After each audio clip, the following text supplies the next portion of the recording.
दिल्ली में हुए श्रद्धा वाकर हत्याकांड की जांच में रोज नए खुलासे हो रहे हैं। अब जानकारी सामने आ रही है कि श्रद्धा आफताब के साथ जिस फ्लैट में रह रही थी वो उसने आफताब की पत्नी बनकर लिया था। वहीं श्रद्धा की लाश के बाकी टुकड़ों को पुलिस अब तक नहीं खोज पाई है। पुलिस को सबसे ज्यादा श्रद्धा के कटे हुए सिर की तलाश है।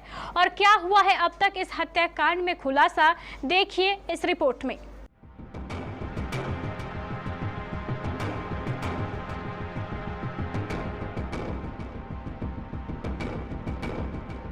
सरफिरे आफताब असीम पूनावाला की पुलिस हिरासत के बाद लगातार श्रद्धा की कत्ल की जांच आगे बढ़ रही है।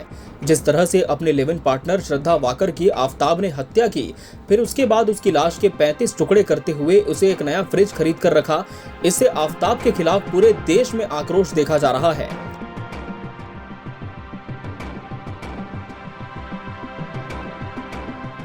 अभी तक की हुई जांच में श्रद्धा मर्डर केस में परत दर परत खुलते जा रही है। पुलिस अब भी पीड़िता के बॉडी पार्ट्स ढूंढ रही है। इन सब के बीच अब पता चला है कि श्रद्धा की हत्या के बाद पुलिस को दिल्ली के पांडव नगर से एक कटा हुआ सिर और हाथ मिला था, लेकिन तब श्रद्धा हत्याकांड का खुलासा नहीं हुआ था। उस मामले में भी अब तक खुलासा नहीं हो सका है कि आखिर सिर और हाथ किसके थे। पुलिस को जो सिर और हाथ का हिस्सा मिला था वो पूरी तरह खराब हालत में था। पुलिस ने उन टुकड़ों को डीएनए जांच के लिए भेजा था, जिसकी फॉरेंसिक रिपोर्ट जल्द आने वाली है।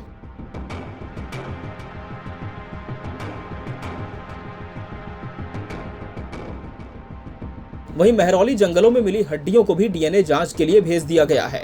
इन दोनों जगहों पर मिले सभी टुकड़ों के डीएनए रिपोर्ट को पुलिस मैच करवाएगी और जानने की कोशिश करेगी कि क्या ये लाश के टुकड़े श्रद्धा के तो नहीं थे। दक्षिणी जिला पुलिस ने पूर्वी जिला पुलिस से इस मामले में संपर्क किया था, जिसके बाद पूर्वी जिला पुलिस ने मामले की जानकारी दक्षिणी जिला पुलिस को सौंप दी है।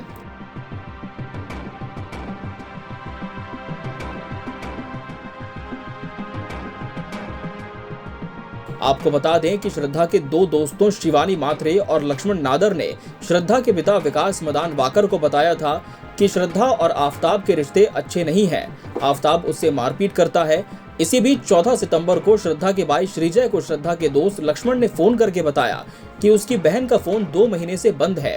श्रद्धा के पिता ने बताया कि अगले दिन उन्होंने अपने बेटे से बात की। उसने इस बारे में उन्हें बताया तो उन्होंने लक्ष्मण से बात की और थाना मानिकपुर महाराष्ट्र में श्रद्धा की लापता होने की रिपोर्ट दर्ज करवाई।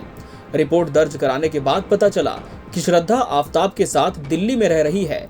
इस पर उन्होंने दिल्ली के महरौली थाने पहुंचकर आफताब के खिलाफ बेटी के अपहरण की एफआईआर दर्ज करवाई।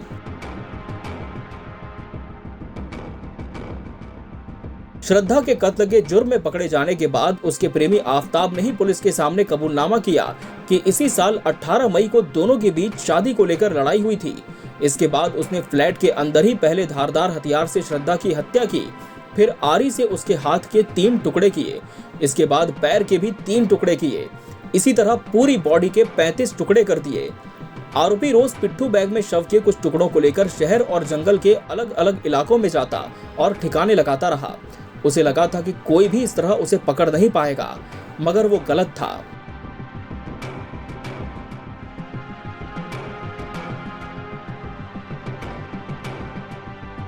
श्रद्धा मर्डर केस की जांच में एक और सच सामने आया है।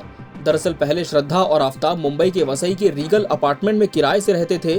फ्लैट को किराए पर लेते वक्त श्रद्धा और आफताब ने खुद को पति पत्नी बताकर रेंट एग्रीमेंट बनवाया था। फ्लैट की मालकिन जयश्री पाटकर की माने तो दोनों ने उनके एजेंट से कहा था कि परिवार के बाकी मेंबर्स भी साथ रहने आएंगे और वो दोनों पति पत्नी हैं। वो कभी आफताब और श्रद्धा से मिली नहीं थी। उनके किराए के एग्रीमेंट का सारा काम उनके रियल एस्टेट एजेंट ने ही किया था।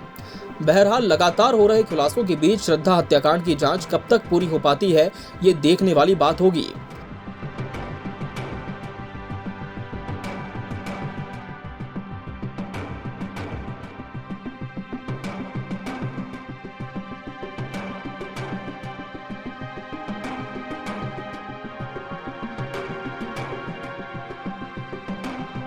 Bureau report, KBC news.